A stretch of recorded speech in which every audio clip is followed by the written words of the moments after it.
Bom, como nossa pretensão aqui nunca foi diferente de um bate-papo, não tem problema nenhum do Vitor estar dirigindo. Isso se ele prometer para a gente que vai ser um programa sem emoção, né? Nós já tivemos aqui uma passagem emocionante aí, né? Os mais fiéis daquelas 6 pessoas que insistem em nos acompanhar já testemunharam o Vitão dando uma manobrada com o carro no meio da gravação e o resultado não foi bom, mas hoje a gente tem certeza que vai, que vai dar tudo melhor.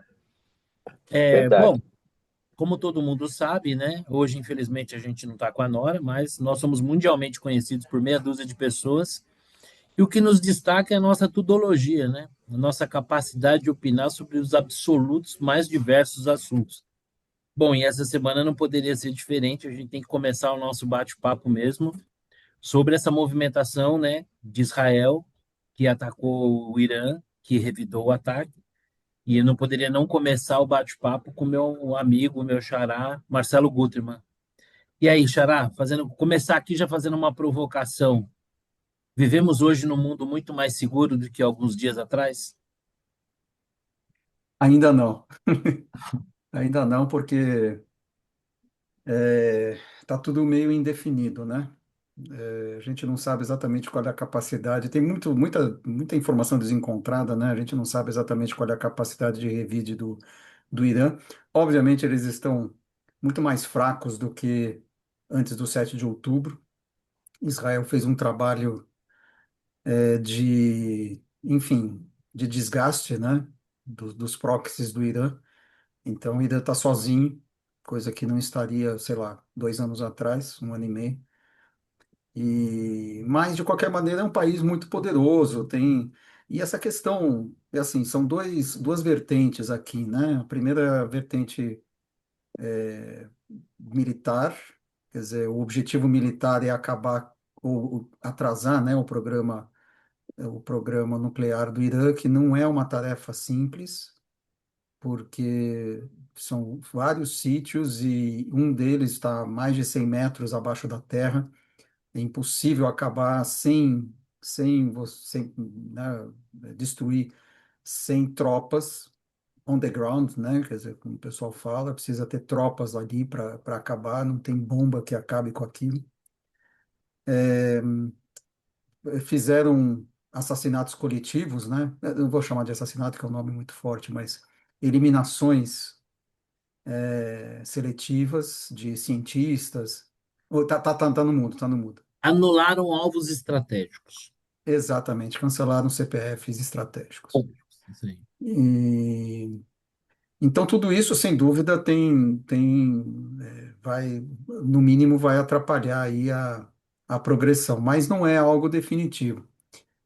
E tem a questão política, o Netanyahu sempre nesses momentos, né, não é a primeira vez, ele dirige um discurso ao povo iraniano de rebelião, né, contra o regime dos ayatolás, mas não é algo simples, porque não está claro quem poderia, quer dizer, é diferente quando derrubaram o Shah Reza Pahlavi em 79, quando você tinha uma Você tinha uma liderança, oposição organizada, né? exatamente, uma E hoje liderança você muito não bem tem isso. definida, né, Ayatollah Khomeini, e hoje você, quer dizer, pelo menos não se conhece, então você pode enfrentar uma situação como a Síria, só que num país muito maior, muito mais armado, né? E sabe-se lá o que que acontece, né? Nas mãos de quem cai o material nuclear, enfim. Então é uma situação ainda bastante volátil. Todo mundo, o G7 emprestou seu apoio a Israel, como não poderia deixar de ser. Os países do Golfo declararam, fizeram uma condenação, mas uma condenação light, né? Como também não poderia deixar de ser, estão torcendo por Israel na moita. Mas ainda é uma situação volátil. Acho que no final nós vamos ter um enfraquecimento do regime iraniano, e aí é o caos, a gente não sabe exatamente o que vai acontecer, eu acho que vai acabar acontecendo uma intervenção americana para controlar as coisas, apesar das promessas do Trump. Eu acho que não vai ter muito jeito a não ser uma força, com sorte, uma força da ONU, ou, no limite, uma nova força americana no chão ali para controlar a situação, porque não sei, realmente vai ser difícil de controlar. E você, Vitão, qual que é a sua primeira impressão aí? É que uma guerra você sabe como ela começa e depois você não sabe como ela acaba, né? Meu desejo era que o regime dos ayatolás caísse, e essa fosse uma janela de oportunidade a ser explorada por alguém. Esse alguém, ponto de interrogação, né? Quem seria esse alguém? E de fato pode sair, a coisa pode sair pior do que, né, Lady Murphy, né? Você acha que não piora, mas de repente piora. Mas assim, não fizemos a menção, né? Que muita gente apoiou, condenação velada, tivemos a Painho, né? Painho aqui sempre muito, muito rápido, né? Toda ocasião em que ele pode expressar o seu antissemitismo, né? Então, nosso Lula sempre fazendo a gente passar uma vergonha na questão de posicionamento internacional. Ele estará do lado do Irã, do custe o que custar, né? Mas, enfim. Só que eu não sabia dessa dos 100 metros abaixo da terra, então fica complicado você cumprir com o objetivo, né? De eliminar as potenciais bases para armas nucleares se uma delas não pode ser eliminada via força aérea. Não, essa foi a novidade. Eu não sabia que tinha uma que estava subterrânea. Aí complica, né? Enfim, tempos de apreensão, né? A gente nunca sabe o que pode ficar nessa enrolação, né? Fica aquela tipo guerra da Rússia e Ucrânia. Começou faz 3 anos, né? É, Não terminou ainda. Fica esse Ia levar reme-reme. uma Será que semana, vai? né? Ia ser uma coisa rápida, né? Tá 3 anos aí. Então, é possível que a gente tenha um cenário desse tipo, né? Ninguém ultrapassando certas fronteiras, mas fica esse, te dou um murro, você me dá um murro e a gente vai brigando. Será que vai ser isso? Então, não sei. Mais uma guerra, lamentavelmente, teremos mais uma guerra para acompanhar, né? Porque a da Rússia e da Ucrânia não acabou. Então, tem mais uma no cenário aí. É, tem uma diferença dessa guerra da Ucrânia que, na verdade, o objetivo do Putin era conquistar a Ucrânia. Eu acho que o objetivo de Israel não é conquistar o Irã, em primeiro lugar, enfraquecer ou atrasar o programa nuclear, que ele vai conseguir, vai atrasar, não vai eliminar, mas vai atrasar. E esse é o objetivo, em princípio, porque você não ganha uma guerra só com um avião, né? Você precisa não. ter tropa, E essa é né? uma guerra considerada dos tempos modernos, que ela tem uma peculiaridade, né? Por exemplo, quando a gente pensa na guerra Irã-Iraque, né? Quando a gente pensa lá na questão do conflito na Chechênia, agora Rússia e Ucrânia, você tem sempre a questão fronteiriça, né? Essa guerra de Israel e Irã é uma guerra diferente, né? Porque são países que não têm fronteira, né? Então, Israel, para Verdade. atacar o Irã e vice-versa, eles acabam, de alguma forma, desrespeitando, né, outras soberanias através do espaço aéreo. O que, de certa maneira, a meu ver, já é um sinal, né? Que é a questão. Existe no mundo árabe uma diplomática condenação, mas está muito claro que não existe um posicionamento firme, né, contrário, né? Vale lembrar que, assim, obviamente que essa tensão, isso aí é milenar, né? Mas trazendo a valor presente, tudo isso começa com a invasão do Hamas em Israel, né?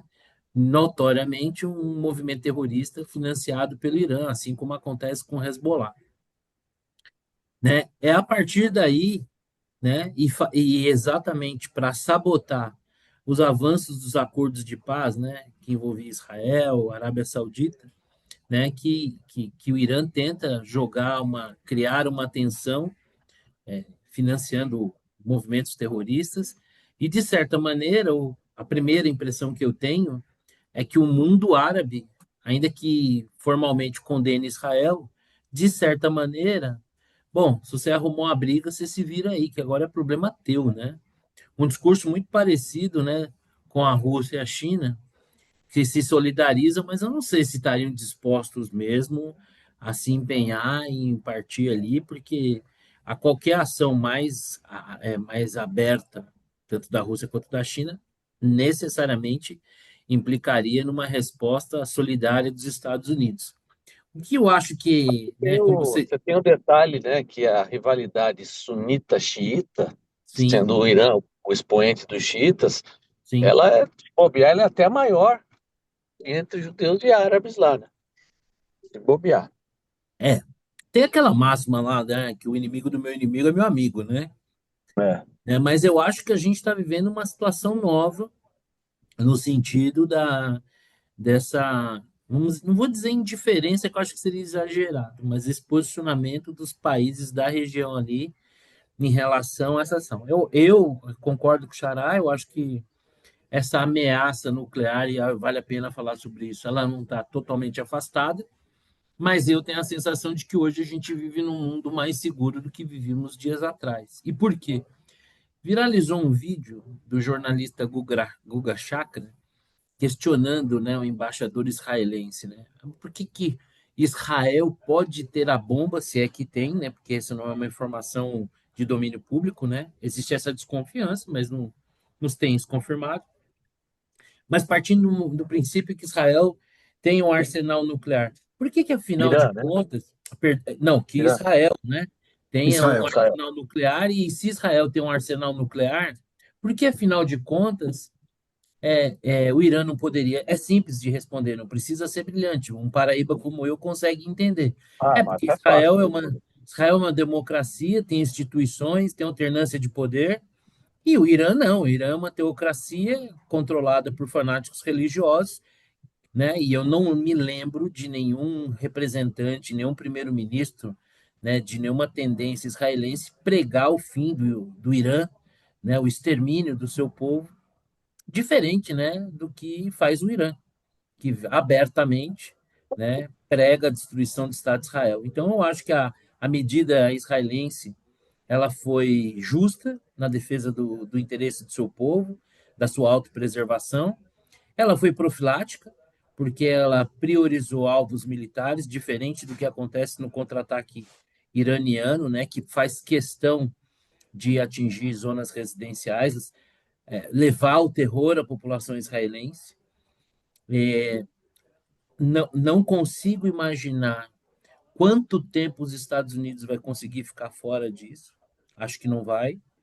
E como o Xará falou, eu acho que haverá algumas ações que necessariamente serão através de incursões terrestres. Mas vale lembrar que Israel já perpetrou ataque contra o Irã a partir do próprio território iraniano, né? Eu li em algum lugar que o Irã tinha uma agência especializada para monitorar possíveis agentes do Mossad dentro do território iraniano.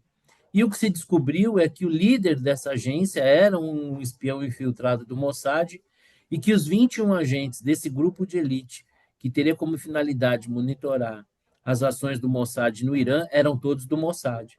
Então, realmente, assim, subestimar a inteligência israelense e o seu poderio militar, eu acho que é pouco inteligente. E o que parece ter agora, vocês devem se lembrar que na época da guerra do Iraque, o Saddam Hussein tinha uma retórica, né, de que ia levar ao inferno e não sei o que lá. E o que a gente viu foi quando os Estados Unidos chegou lá, encontrar pouca dificuldade, tinha aquela guarda, né, palaciana lá que em pouco tempo se rendeu. E me parece que o Irã hoje não controla mais o seu espaço aéreo, né? E eu tenho a sensação que parece que é como se Israel estivesse deixando o Irã se cansar na resposta para vir com uma segunda onda de talvez ataques ainda mais pesados, porque Israel ainda preservou a infraestrutura do país, né? Israel foi muito. Você diria que o Irã está tipo São Paulo depois de terminar o terceiro gol do Vasco? Mais ou menos essa situação assim ou não? Eu diria que realmente porque a derrota para o Vasco ela foi muito simbólica, porque um time que consegue perder para o Vasco realmente precisa de mudança. Não por acaso o nosso técnico caiu. Eu acho que cabe a comparação, sim. Realmente tomar 3 gols do Vasco é devastador mesmo. Eu acho que não, eu acho que não, Por porque quê? Você Israel é acha que não? muito mais forte do que o Vasco, Ah, mas concordo. do Aí que o realmente Irã, eu muito concordo. mais forte do que o Irã. É. Não, é Mas que eu, o Vasco tirou o pé, né? Quando fez o terceiro, falou: não, não vamos humilhar tanto, não hum, vamos fazer três. Eu acho que Israel não vai tirar o pé. Talvez essa seja. Aula, aula. É. é. Eu tenho, mas voltando aqui, né, depois dessa deplorável incursão do Vitor, né, deveria estar prestando mais atenção no trânsito. Mas eu diria o seguinte: eu tenho a sensação que Israel calibrou bem o ataque ao seu interesse, que era minar a capacidade iraniana de criar artefatos nucleares, né, foi bastante cirúrgico, né, poupou a infraestrutura iraniana, né? Viu ataques a pontes, represas, aeroportos, né? Que é o capítulo 1, né? Como, né, de uma guerra é você atacar a infraestrutura do país inimigo. Israel não fez isso. Então eu tenho a sensação de que Israel teve um movimento muito calculado, imaginou uma resposta e a partir da intensidade dessa resposta é que Israel vai fazer o próximo movimento. Pode ficar só nisso. Agora, se o Irã realmente avançar em ameaças, como, por exemplo, fechar o estreito, né, de Hormuz, e aí comprometer todo o fornecimento de petróleo para o mundo, aí sim eu acredito que a coisa possa degringolar e avançar um pouco mais. E em relação à posição brasileira, é lamentável, né? Porque o mundo civilizado, obviamente, não poderia ser diferente, apoia Israel, exatamente por se tratar de uma democracia, independente de quem esteja no poder, e também porque Israel está agindo em sua defesa, né? Existe um discurso muito claro do Estado de Israel. Agora, lamentavelmente, para concluir aqui, o que a gente vê nesses episódios, né, é brotar um sentimento antissemita que eu confesso a você que, assim, talvez para o Marcelo não seja uma novidade, né? Marcelo é judeu, sente isso na pele, mas eu confesso que eu fico cada vez mais e mais surpreso, né, de que 80 anos depois, né, da Segunda Guerra Mundial, existe esse sentimento tão latente, né? Assim, é uma coisa absurda, ao ponto, e aí, assim, é de bugar a cabeça, né? Como é que alguém progressista que se diz defensor de minorias, numa situação como essa, consegue ficar contra Israel, que é um Estado democrático com alternância de poder, que respeita as minorias, que tem a única parada gay no Oriente Médio, e fica a favor de um país onde a mulher é subjugada, onde a homossexualidade é passível de pena de morte. Então, realmente, assim, é uma coisa que fica bastante difícil de entender. A sensação que eu tenho é de que realmente, como eu sempre digo aqui, né, a esquerda caga para as minorias que ela diz defender, né? Porque numa situação como essa, como é que poderia ser diferente? Agora, o que, que eu acho que seria legal? Que esse pessoal tentasse, de alguma forma, chegar ao território iraniano e de lá prestar todo o seu apoio, tentar organizar ali uma manifestação LGBT em apoio lá ao regime do Ayatollah, né? Seria um experimento social bastante interessante. Aliás, alguns progressistas tentaram fazer alguma coisa parecida ali na fronteira do Egito com Gaza e parece que não foram muito bem recebidos. Não sei se vocês chegaram a ver as imagens, foi bastante divertido, né? Os caras acharam que era sentar na rua, que nem como se estivesse em Londres e Paris, que ia ficar barato, né?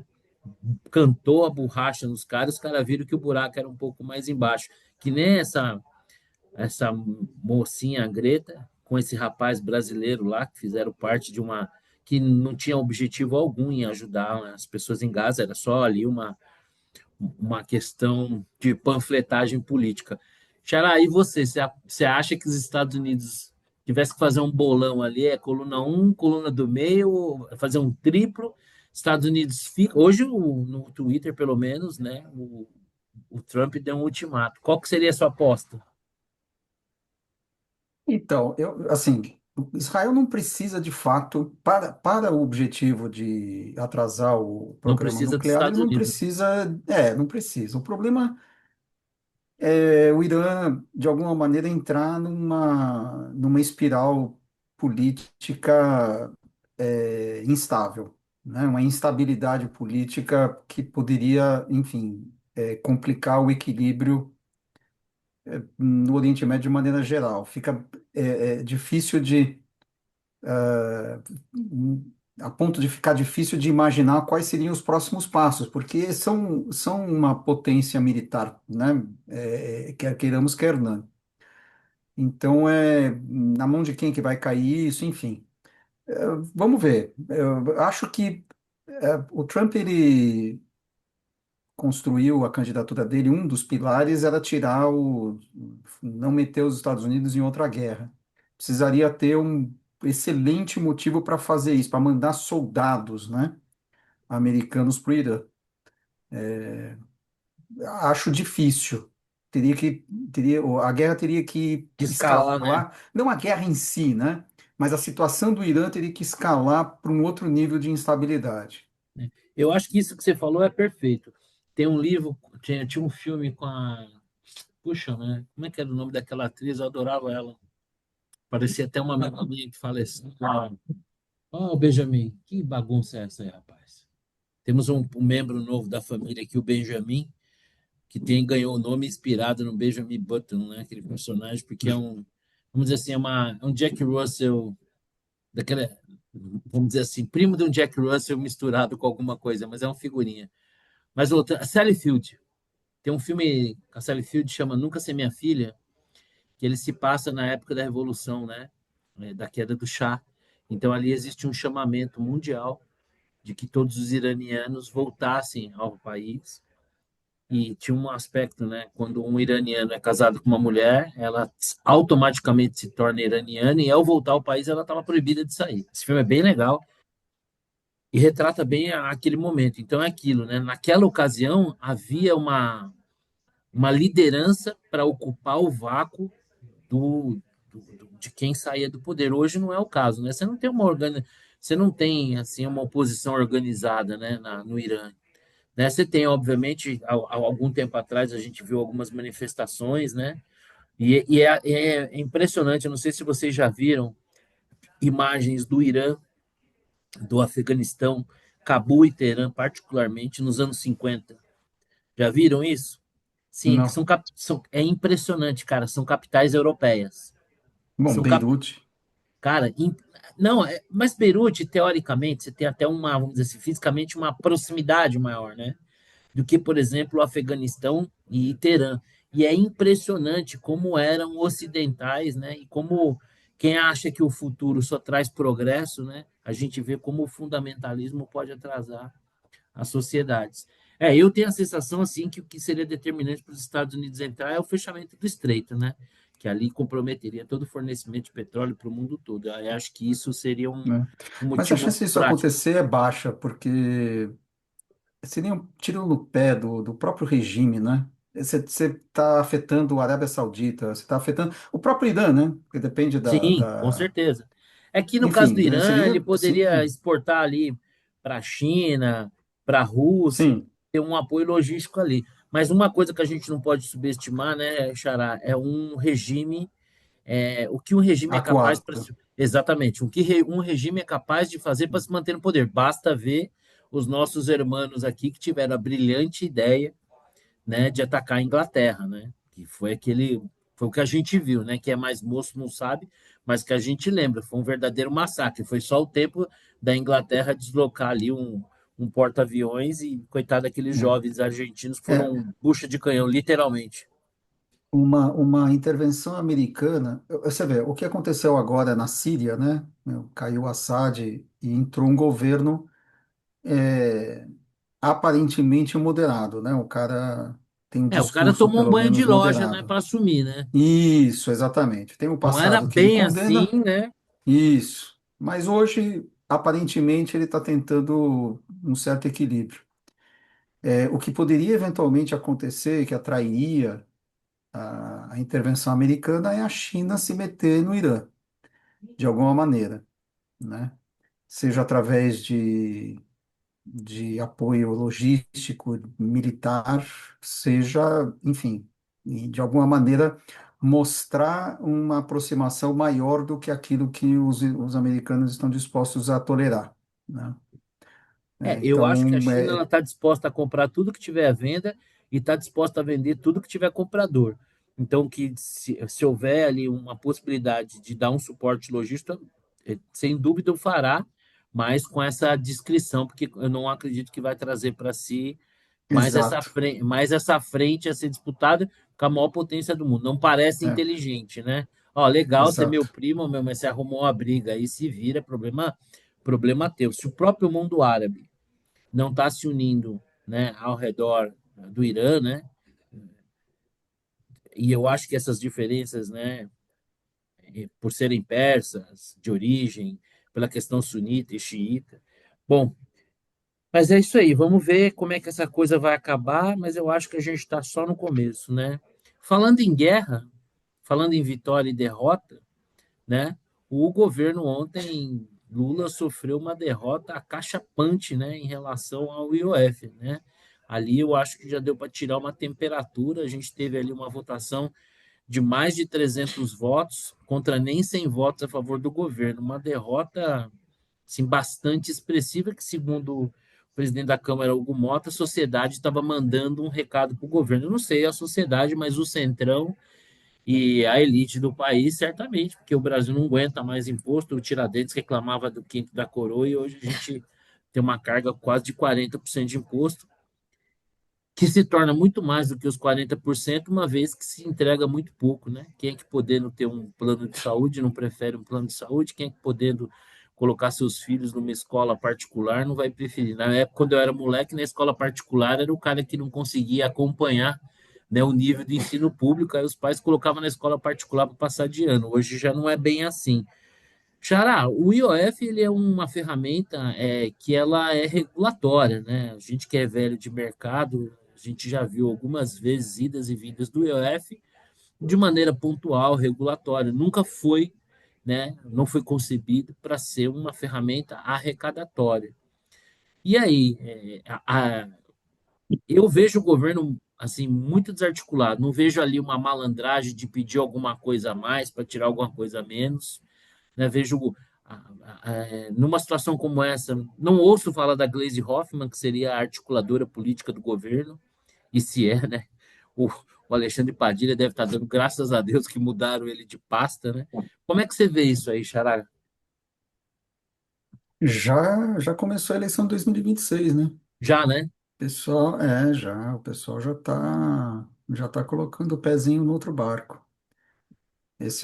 E tem a questão das emendas. Eu acho que tem assim, é bom colocar uma pitada de sal aí nessa rebelião do Congresso, porque na verdade tem o Flávio Dino pedindo novamente satisfações dos congressistas, o pessoal tá fazendo, como é que fala? Contingenciamento das emendas. Então, tem uma insatisfação com relação a essa questão das emendas, né? Eu não sei se ajeitando isso o pessoal fica domesticado de novo. Então, esse é um ponto. E outro ponto é a baixa popularidade do governo, que indica uma probabilidade maior de troca de administração em 2026. Acho que é a mistura dessas coisas. Essa questão de aumentar imposto também pega, né? Porque é sempre impopular aumentar imposto e cortar gasto, né? As duas coisas. Então você precisa ter os inimigos de sempre. Se fosse imposto sobre os bancos, vamos aumentar aqui sobre o COFINS dos bancos, que é o de sempre, né? Aumenta a alíquota aqui e tal. Só que a quantidade de dinheiro que precisa já não é suficiente, né? Precisa ver outras coisas O aqui. buraco é bem mais embaixo, né? Exato. Então, é, no final, assim, a gente está no fim de feira. O governo é pato manco já há um ano e meio Nós não do fim temos do um problema de mandato. fluxo, né? Não é um descasamento de fluxo, é um problema estrutural, né? sim, totalmente estrutural. Você tem um buraco assim, é que o mercado é assim, ele vive de soluços de crise, né? Então a gente teve lá em dezembro isso, né? Quando veio aquele pacote horroroso, o mercado, a taxa de juros saltou de patamar, e agora, ok, já estamos em 14,75, daqui a pouco sai o Copom, vamos ver se vai para 15 ou não. Mas o fato é que você tem um desequilíbrio que você só arruma com 2,5% de superávit primário. Nós estamos muito distantes disso, mas muito distantes disso. O negócio assim, ele não tá, não é cortando o super salário que você vai resolver, né? E você Precisa fazer baixar a muito febre mais. colocando numa banheira com gelo uma vez, talvez dê certo ali até você ter uma medicação para realmente atacar o problema. Agora, 3 vezes na É, banheira com gelo já não dá mais, né? já não resolve. Quer dizer, o E governo Lula hoje, começou com um waiver lá gigantesco, na aposta de que teria algum nível de disciplina, não se concretizou e agora a gente está às vésperas aí de fechar as portas da quitanda, né? hoje uma legislação como a do teto de gastos já não funciona mais. Você não está em 2017. Você está em 2025, em que tudo andou, né? Todos os gastos sociais aumentaram, mesmo a Previdência, com essa reforma que foi feita, que foi limitada, mas foi feita, já comeu, né? Você já aumentou os A gastos. Então, pandemia levou a reforma da Previdência para o ralo. exatamente, a pandemia, o aumento do Bolsa Família, né, que veio de 200 para 600, o BCP que não para de subir, né? Então, você tem aí uma série de. A indexação do Fundeb, enfim, você tem uma série de gastos estruturais que foram comendo o espaço das discricionárias. Quando o Temer fez o teto de gastos, os gastos discricionários eram algo como 10% do PIB. Ok, você tinha gordura. Os gastos obrigatórios podiam crescer ainda alguns anos, e o pessoal, lembra na época, né? Se a gente precisa fazer uma reforma da Previdência, porque senão lá em 2022, 2023, a gente vai ter outro problema, né? Lembrando que o teto de gasto era por 10 anos, era até 2025, né? 2026. Então, já se sabia que ia dar problema. O ponto é que a gente chegou em 2025. Então, o problema chegou. Não adianta. Hoje, você fazer uma lei de teto de gastos, já não adianta. Você precisa ter superávit primário de 2,5%. É assim, é outro patamar. Não sei, um novo governo, que mágica que coelho que vai tirar da cartola. Eu acho que nós vamos ter que passar por um processo. Nos 40 anos de mercado financeiro, eu acho que eu vivi um ciclo estruturante do país, que foram os governos Fernando Henrique Cardoso, no que diz respeito à Correto. estabilidade econômica, né, o tripé, as privatizações, né, e mudanças, saneamento do sistema financeiro, através do ProEL e tal. Então, ali a gente viveu desses 40 anos, eu acho que foi a única vez que a gente teve uma mudança estrutural no país. O resto foi paliativo, né? O resto foi empurrar com a barriga, pegar emprestado ali do futuro para financiar o presente, né? E essa conta está chegando. Eu tenho a sensação que o próximo governo que vier, havendo uma alternância, porque se houver uma continuidade do governo Lula, o próximo governo não chega ao fim. É mais ou menos como o caso da Dilma, e talvez o derrotado se sinta até, ufa, que livramento, né? Como foi o Magno Malta lá, falou para o Aécio Neves, eu comemoro que você perdeu a eleição porque foi um livramento. Esse governo não vai chegar ao fim e não chegou mesmo. Eu acho que um sucessor do Lula ou ele mesmo nessa batida, né, como a própria Simone Tebet falou, não importa quem ganha a eleição, e não, porque assim, se você colocar as pessoas mais competentes do Brasil para reorganizar a máquina pública e cortar gastos, o provável é que elas não consigam. Se você pegar as pessoas mais competentes que houver aí, e com vontade política e capacidade intelectual para fazer isso, provavelmente não conseguiriam. Você imagina só esse pessoal que não tem capacidade nenhuma e não tem vocação. Então, a continuidade desse governo aí, se não trocar agora, perde, não completa o outro mandato. Então, eu tenho a sensação que o milagre que você pergunta em relação ao próximo governo na verdade, seriam mudanças estruturais no país, que passam até por emendas constitucionais, uma nova rodada de privatização, né, criar realmente mecanismos sérios de gestão pública, como a gente teve ao longo do tempo, a separação das contas do Tesouro, né, então realmente, e aproveitar a lua de mel, como o Milei tem feito lá na Argentina, ainda que eventualmente com algumas cagadas. Ô, Vitor, em relação ao IOF, essa essa mordida que tentaram nos dar aí, né? Porque falar de corte de gasto, Jesus, Maria José, é mais proibido que qualquer outra coisa, né? Corte de gasto de verdade. Como é que você vê aí? O Lula é um pato manco mesmo? Que aí nós já vamos emendar a partir de você mesmo, não só a questão da reforma, mas como a pesquisa. Aí o painho está sofrendo, né? Tá sofrendo. Ele é um pato manco. Foi uma derrota. Também assim, não dá para confiar na integridade do Congresso, né? Então a gente sabe que há interesses, como bem Meu Deus. frisou o Guterman, Mas esse Vitor é de um ceticismo, né, Xará? Como é que tá? não dá para. Total. É, Poxa vida, você muito precisa de. triste. É. Muito triste isso, Mas, Vitor. pragmaticamente falando, fizeram certo, né? Impuseram uma derrota, nível de derrota tricolor, mais ou menos, que o governo Ah, tomou, né? Mais ou menos nesse nível, foi mais ou menos a experiência São Paulina do meio da semana. a única coisa boa Mas, nisso é ver esse coraçãozinho Cruz Maltino tão sofrido, cheinho de esperança. Mas dá duas rodadas e isso volta ao normal, beleza. não, não, sério, nós vamos continuar dando esses shows aí por aí. É, Sorte da FIFA que o Vasco não estava lá nesse Mundial, senão não ia entendi. ter para ninguém. É uma. Hein, o Xará, Meu Deus do céu. e a gente A acha que a gente coisa. trabalha com volatilidade, hein? Nossa Senhora. Segura Meu ele, mas Mas tudo Deus. bem. agora, eu, Depois a gente pergunta por que que petista é tão idiota em certas coisas, né? Porque a paixão é essa coisa que A cega paixão as cega, pessoas. né? Impressionante. Cega? Cega. é. Quem viu, Não, eu até hein, entendo falava em cancelar a vocês, assinatura do eu Premier. entendo vocês Nunca estarem mais vou céticos. acompanhar. É. Eu entendo vocês estarem céticos em relação ao futebol, porque os seus respectivos times não dão muitas alegrias. O meu agora é só alegria daqui para frente. Meu Deus do céu. É o Diniz resgatando Hein? o futebol aí. Duas Puta, é o semanas Fernando Diniz. depois, Diniz. Caraca, meu. Olha no que ele tá Diniz! postando, que loucura. Meu Não faz Deus isso, do gente. céu. É Mas bem. olha, a gente acha que o Netanyahu é o que gosta de correr risco.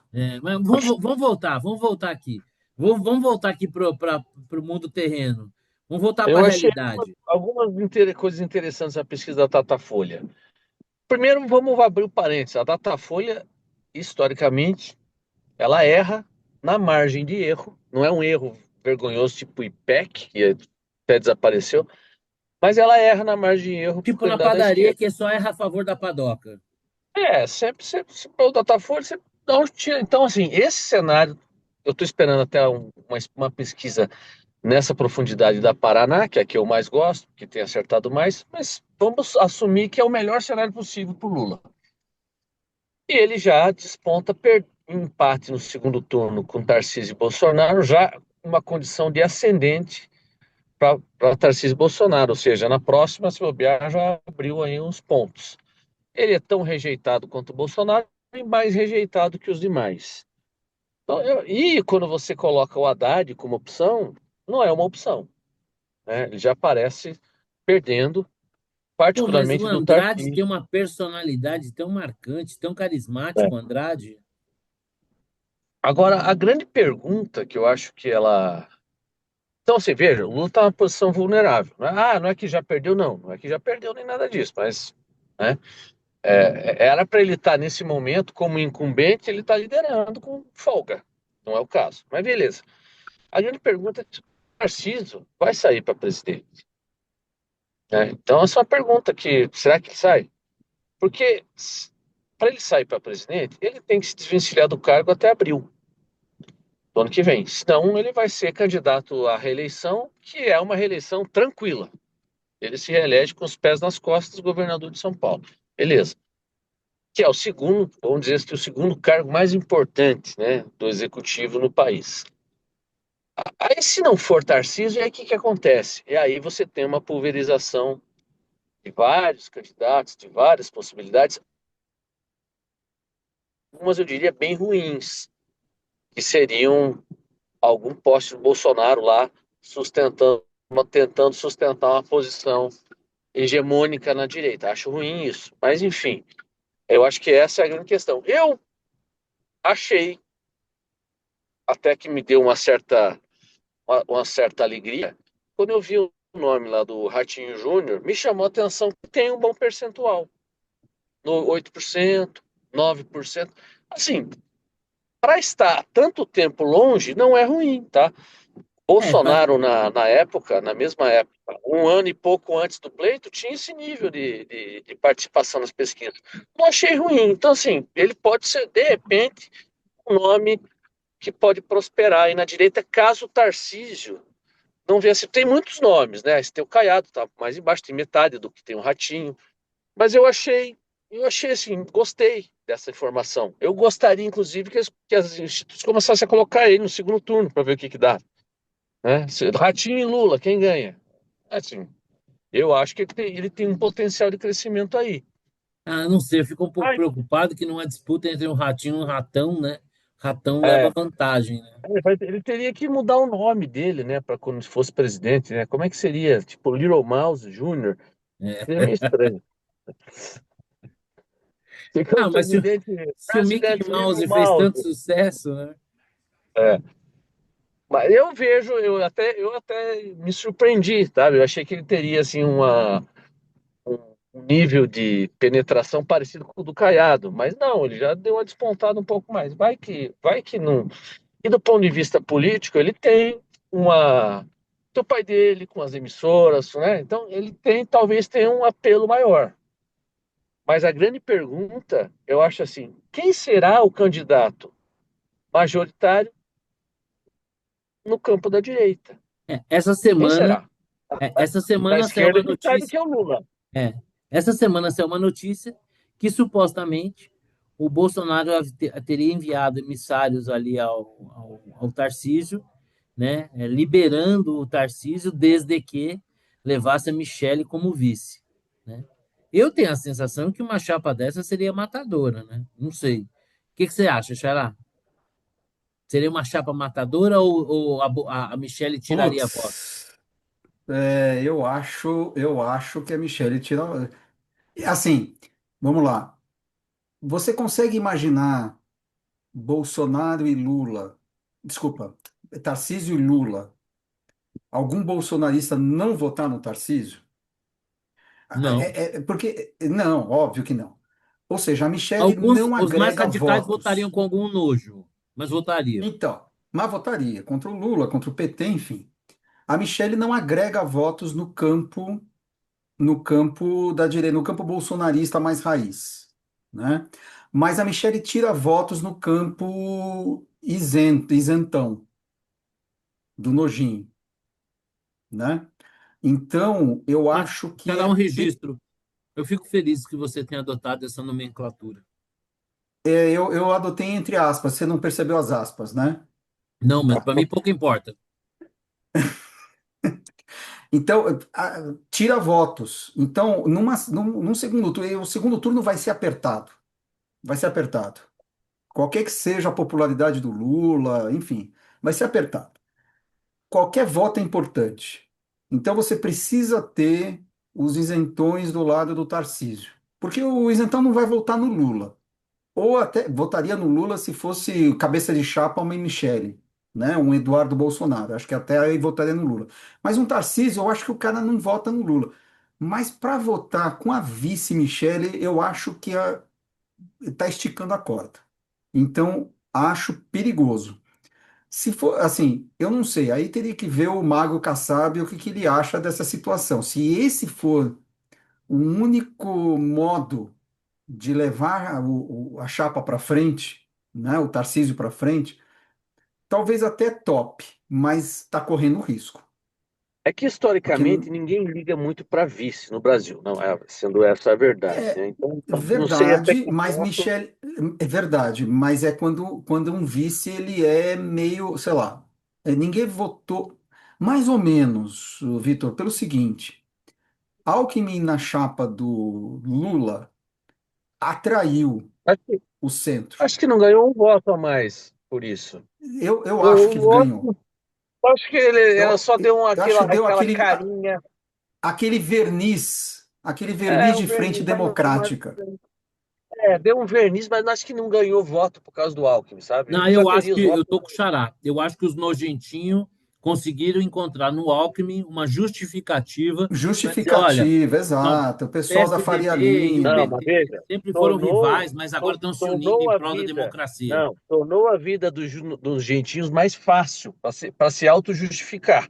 Mas eles já iam Isso, votar de isso. qualquer jeito no Lula. Não, Pode não ser. há. Assim, eu acho que tem uma parcela, talvez não fosse suficiente para ganhar a eleição, mas tem uma parcela que, se o vice fosse o Boulos, votaria nulo. Ah, não, tudo bem, mas você foi para um extremo, né? Que é o Isso, não, Boulos. mas é isso que eu estou te Mas podia falando. ser O Mas a vice, um Michelle é o um qualquer. vice extremo, né? é isso, é exato. A Michelle é um extremo, né? Então, assim, esse é o ponto. O vice, Pode ele. perder alguns votos, sim. Eu também acho que ele pode perder alguns votos, mas Não, não sei se mudaria muito a a conversa. chapa Eu acho matadora, a meu que. ver, seria o Tarcísio e o Zema, né? A política do café com leite, né? Você tem Nossa, os dois maiores colégios eleitorais do país, dois caras que são carismáticos, que têm pouquíssima rejeição. E eu acho que num cenário como esse, porque assim, o Tarcísio e o Zema, como lideranças políticas, não, eu acho que não dá para não ler o nome do Bolsonaro ali na certidão de nascimento deles, né? Eles têm ali exato. claramente um discurso de convergência, de uma certa paternidade do Bolsonaro. E assim, eu, se fosse o Bolsonaro, não correria risco de não ter um governo simpático, para até como um seguro para qualquer coisa que possa vir a acontecer com ele. Você vê que, por exemplo, o Caiado mesmo já falou, né, que um dos atos dele seria uma anistia ao Bolsonaro. Então, eu não acho que o Bolsonaro. Eu não, na política, eu já aprendi a não subestimar a burrice das pessoas. Né? E uma coisa que é importante na política, assim, se eu não posso ganhar, determinar quem ganha é importante. E deixar nascer uma chapa dessa e apoiar essa chapa seria, a meu ver, assim, uma tacada de mestre, porque ele garante a vitória na eleição, garante não ser um perseguido político no próximo mandato e garantiria até um efeito de reversão, né, um efeito suspensivo dos dissabores que ele ainda pode vir a enfrentar, apesar de que, assim, por incrível que pareça, se esse julgamento tiver um pingo de justiça, o Bolsonaro não deve ser preso, não, né? Essa delação do Mauro Cid ficou Mas bastante clara aí que ela porque não deveria ser levada em consideração. ele já está condenado, né? Isso aí não Não importa muito o tem. conteúdo. Será? O que- Ah, tem a menor dúvida. Não se pode, independentemente Ele de vai ser, ele conteúdo. vai ser, vai ter prisão domiciliar. Todo prisão domiciliar, é o que tá sendo meio que nas entrelinhas está sendo negociado, entendeu? Vai passar lá uma temporada lá na Barra da Tijuca, Mas na então casa vamos lá, dele. vamos preencher aqui o volante. Quero saber, Xará, o Lula sai ou não candidato à reeleição? Se sair, ganha ou perde? Ele sai e perde. Sai e perde. E você, Vitor, acredita que ele sai e Aí, perde? aí perde. Eu vou até um pouco mais. Não será uma derrota apertada. Ele vai tomar uma Um invertida vareio. de uns 10%. Vai, Vai fala, Opa, ser é uns ele é tipo São 50, demais, Paulo hein? Vasco, vai, fala. 55-45 ele perde. Ele tá entusiasmado. Vamos relevar, Vamos. né? Porque ele tá meio fora de órbita, vai. Eu, Mas tudo bem. eu vou pedir a vênia aos colegas, mas vou dizer o seguinte: eu tenho a sensação que o Lula não vai para uma eleição em que ele entenda que exista o risco concreto dele perder. Não acredito que ele vá querer encerrar a vida pública dele, porque o Lula perdendo, não participando dessa eleição, acabou, né? Ele não vai ter idade para participar de outro pleito. Então, sair derrotado da vida Não pública, duvide, não duvide. eu não acho que o Lula vai querer Olha, correr o risco de sair derrotado da vida pública. Eu acho que ele vai querer, tipo, o Fernando Henrique Cardoso, para mim, foi o cara que mais soube ser ex-presidente que o Brasil já teve, né? Nos Estados Unidos, o Um ex-presidente único. é o único, né? Porque, por exemplo, nos Estados Unidos existe uma liturgia em volta do ex-presidente, né? e, Tem uma certa compostura, né? A democracia ali é mais sólida e tal. Eu acho que o único cara que soube encarnar bem, apesar de todas as minhas críticas em relação à permissividade dele ao PT e tudo, mas pensando na liturgia, até porque eu não acho que nós já tivemos um presidente que entendeu tanto quanto o Fernando Henrique Cardoso que não se é presidente, que presidente se está, né? Quando você lê, por exemplo, o livro do Fernando Henrique Cardoso, que reporta o momento da presidência dele, né, a arte da política, né, você vê que ele tem a clareza de que ele passa pela presidência, ele não é presidente, ele está. E por conta dessa clareza, ele tem uma compostura de ex-presidente, né? Eu acho que o Lula tentaria alguma coisa assim, não se expor a uma derrota e tentar ocupar um lugar litúrgico, né, na vida pública brasileira de um ex-presidente popular e tudo. Não acho que ele vai para essa bola dividida e perder, não acho. Se ele fizesse isso, e eu adoraria que ele fizesse isso, para mim ele estaria jogando no lixo toda a, vamos dizer assim, a esperteza política dele que trouxe ele até pela terceira vez ao cargo mais alto do país, saindo de uma situação é, de uma situação tão adversa como ele conseguiu virar o jogo, né? Mas tomara que vocês estejam certos. Nada seria assim, quase Não, não, eu espero que você equivalente. esteja. Hã? Eu espero que você esteja certo, que ele nem Não. saia mesmo. Eu Mas eu também, não porque acho. aí é a derrota do PT. A única chance do É, PT ganhar essa eleição é com Lula. É. Esquece. Então, Se tem tomara alguma que chance é com Lula. seria excelente ele tá na eleição e perder, mas não sei não. Eu acho que o Lula tem um instinto de preservação muito grande. Bom, o nosso último mas sabe o tema. que? Esse pessoal não tem desconfiômetro. E veja, ele é cercado de bajuladores que vão dizer, não, nós vamos ganhar, não sei o quê. E aí tem o negócio do poder, o cara não quer largar. Eu Eles não querem escrevi isso largar. hoje. Eu escrevi sobre isso hoje. Eu lembrei do Mensalão. Em junho de 2005, você estava no auge do Mensalão. E todo mundo deu como encerrada a carreira política do Lula. Ah, Um ano e deixa meio depois ele sangrar. estava eleito. Deixa sangrar. Não, então, eu até desmistifico isso porque, de fato, se você olhar friamente os números, a popularidade dele era melhor, no pior momento era melhor do que a popularidade de hoje. Então, você não tinha condições políticas de fazer um impeachment, né? Mesmo que Ah, mas você quisesse e poderia tal, fazer uma você podia oposição mais desgastar. firme, né? Poderia, poderia. Mas impeachment era muito difícil de conseguir na época, Isso eu concordo. de qualquer maneira. Mas, o que eu quero dizer é o seguinte: em dezembro de 2005, portanto, 10 meses antes da eleição, ele perdia para o Serra por 14 pontos na pesquisa Datafolha, segundo turno. O Então, Alckmin, né? assim, do Serra, porque o Serra tinha sido candidato em 2002 e era ele o Ah, tá, tá. colocado. As pesquisas O falavam de Alckmin Serra, também era é verdade. colocado, mas o Alckmin era menos conhecido, digamos assim, né? Entendi. E tinha uma distância menor. Mas o fato é que é, ele tem isso na cabeça. É bom ter em mente o que ele passou naquela época. E todo esse governo que ele está fazendo hoje é um espelho do. Ele está tentando fazer a mesma coisa que ele fez no primeiro mandato, num Brasil completamente diferente, mas ele Num está, mundo assim, completamente diferente, né? um mundo completamente, o Brasil completamente diferente. E só que a gente está vendo isso, ele não notou isso, ele está com as mesmas piadinhas, os mesmos programas, as mesmas falas. Ele está vivendo no mundo de 2005. Por isso que eu acho que ele não vai desistir, porque ele está com aquilo na cabeça e fala: se eu conseguir virar o jogo com o mensalão, eu não vou conseguir virar o jogo agora. É, Esquece. É óbvio que ele está. Na cabeça dele é óbvio que eu vou conseguir, né? Então nunca vai então, ficar claro para ele que ele vai perder. então tomara que você esteja certo de que ele concorre e perca, né? Bom, vamos falar agora, né? Mas há sempre um risco, né?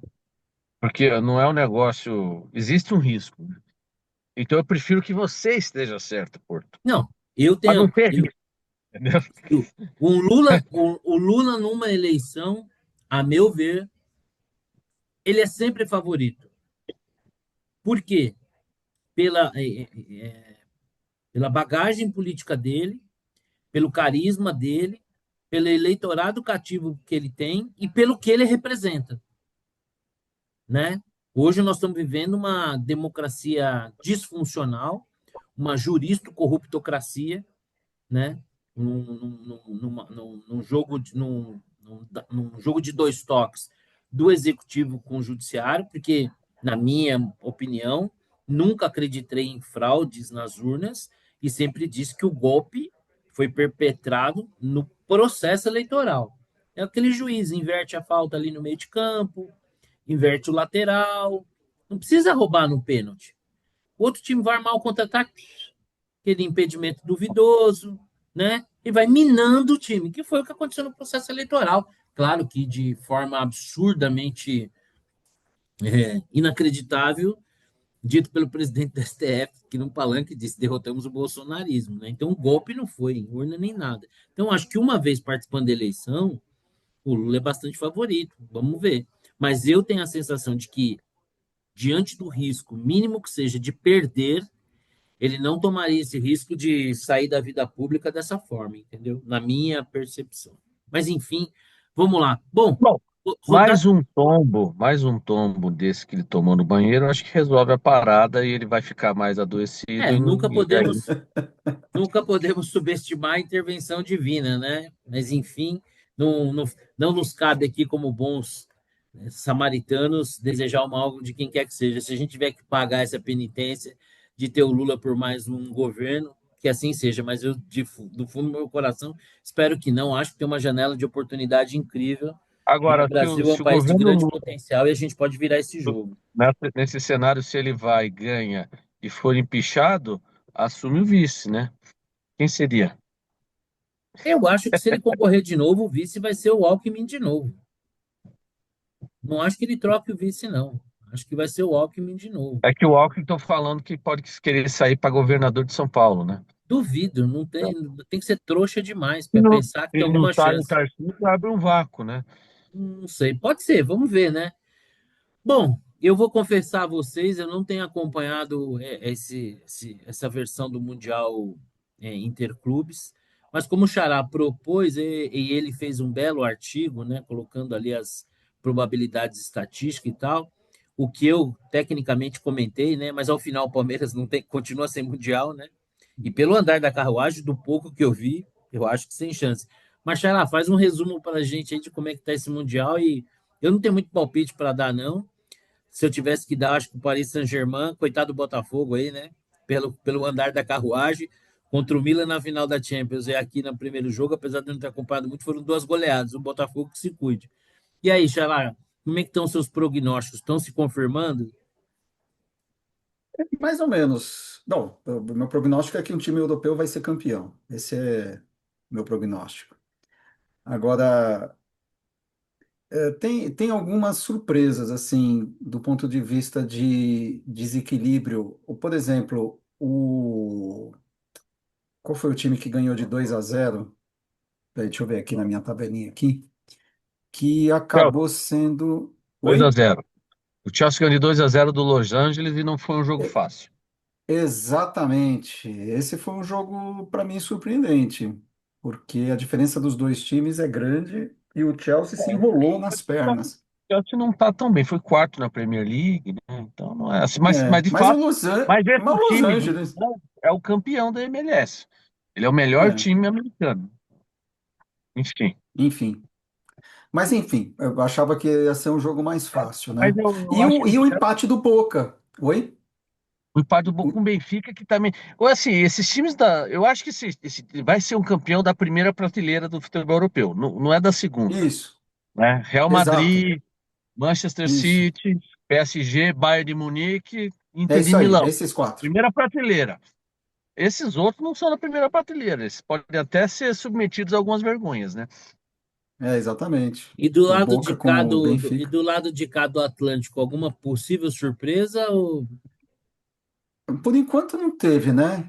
Eu não sei nem quanto é que foi o jogo do Flamengo hoje, mas tinha que Foi dois a ganhar, ontem, né? zero né? Flamengo. Ontem. dois E a o zero Fluminense? Flamengo sem. O Fluminense empatou com o Borussia, que pode até ser considerado, parece que jogou bem, mas o Borussia também não é uau, né? É um terceiro lugar É, eu acho que assim, os melhores times brasileiros até podem competir contra os times de segundo escalão, terceiro da Europa. Vide Palmeiras e Porto. Agora, o Palmeiras empatou com o Porto. O Porto foi o 18º colocado na fase classificatória da Liga Europa. Então, pera lá, né? Também não tem nada demais. Mas eu acho que é uma vitória em linha com o Mundial que eles alegam ter, né? Que eles É. ganharam lá de um segundo colocado, um vice-campeão, Mas, né? assim, eu acho que seria um título um brasileiro chegar nas quartas.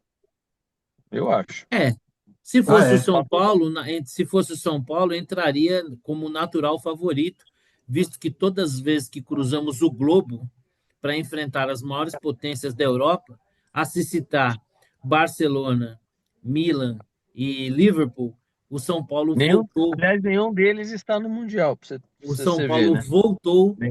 Nenhum dos quatro estão no Aliás, o Mundial, né? único, o único, o único time brasileiro capaz desse feito, né? Disputar três finais do Mundial, cruzar o mundo e voltar É campeão verdade. do mundo contra três grandes forças.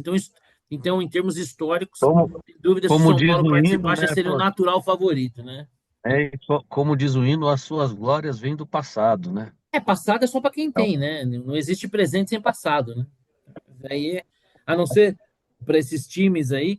Mas assim, o pessoal pega no pé do Palmeiras e tal. A torcida do Palmeiras fez uma belíssima festa na Times Square. É bom fazer essa festa logo, que talvez tenha que vender os aproveita, né? ingressos e tal. Uma Aproveita. belíssima festa.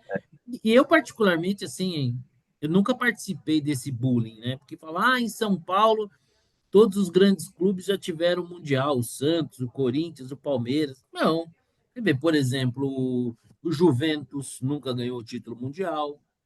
Portuguesa nunca ganhou o título mundial, né? O Nacional ali da Lapa nunca ganhou o título mundial, né? O glorioso e saudoso Ipiranga do Jabaquara também nunca ganhou. Então, assim, não foram todos os times de São Paulo, né, que não ganharam. Mas, enfim, então deve ficar entre um europeu, né, Xará? Você não vê chance de nenhuma zebra. E você, Vitor, acha que se um brasileiro chegar nas quartas já está no lucro? Pô, já pode comemorar. E aí pode até chegar, dependendo do chaveamento, né? Porque Uma dúvida. Vocês você acham que pode terminar em primeiro no grupo, pega um segundo colocado de um outro grupo que não é tão bom, aí você avança para as quartas. pergunta que não quer calar? O Paris Saint-Germain vai passar o carro no Botafogo? Nossa, muito. Se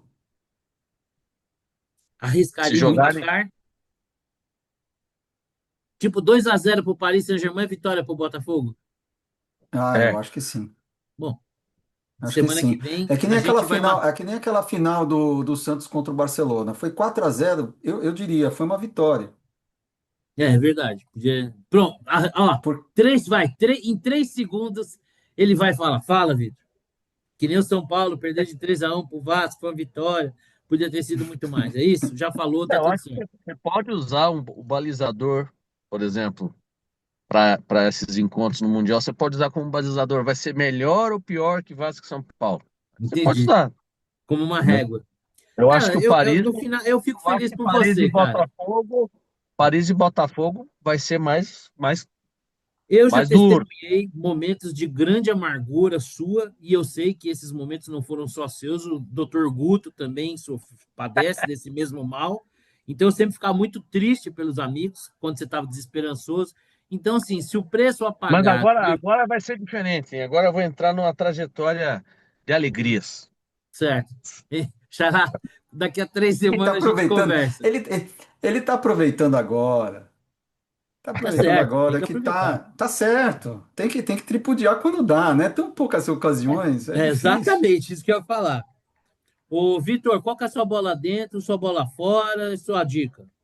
Eu tenho A uma bola dica dentro você boa, já hein? sabe, né? A Eu bola tenho dentro uma. você já sabe, né? Bola dentro você Vai. sabe, né? Eu tenho uma dica boa, hein? Bola dentro é pro esquadrão Cruz vascaíno Maltino. simplesmente Tá bom. pisou no pé para não deixar a humilhação ser de magnitude jamais vista no Morumbi, né? Porque era para ser 6. Mas tudo Tá. bem. Eu acho que é a Beleza. bola dentro. Tá bom. Bola fora. Bola fora,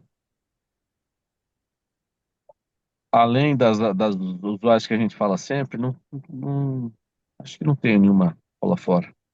A dica, A gente está falando, vocês vão me ajudar a lembrar. Nós estamos falando de Mossad, dos espiões, etc. Tem uma série na Netflix de um cara que O ele é um espião, espião. O o espião, espião. né? Isso, com Sacha Baron Dispaé. Cohen. 50, Espetacular. 60. Essa série é fantástica, porque é baseada na história real, né? E o cara tem uma vida dupla, enfim. O Eu cara acho que quase foi nesse. presidente da Síria. É impressionante. Impressionante. Essa série é Vale muito a fantástica. pena. E é muito legal porque é uma super interpretação do Sacha, porque ele é um cara que se notabilizou por aquele humor escrachado, né? E ali ele tem uma performance, um grande ator, grande ator. E você, Xará, qual que é a sua bola dentro, sua bola fora e sua dica? Cara, minha bola fora vai para a nota do Itamaraty, condenando o ataque de Israel, uma nota ridícula, para não variar. Bola dentro, cara, tá difícil, viu? Não pensei em nada.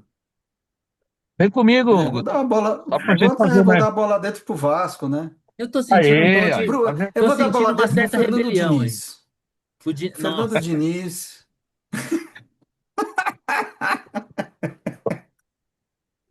Porque, nossa, enfim, ele tá dando, assim, nossa, você não fala nem o nome. veja, ele tá seguindo o padrão Fernando Diniz. Ele Nossa, você não começa fala a nem o. dar alegria, Nossa. ele começa a dar alegria pro time, para Ele o ilude. torcedor, né? Daquela ilusão de que, nossa, agora viramos Barcelona, Já top, padeci desse mal. tic-tac. E aí vai degringolando. E aí chega no final da temporada, a torcida quer ver o cara pelas costas. Eu sei É bem como assim é que que é funciona. isso. Bom, E a a minha. A dica dica, perdão. então, eu tô assistindo. O meu filho insistiu para que eu assistisse uma série relativamente antiga, não sei que ano que é, Jack Ryan, que é tá no Prime, que é é um espião da CIA tal, meio gêniozinho que resolve coisas. Cada temporada é como se fosse um filme grande, né? Tem começo, meio e fim cada temporada.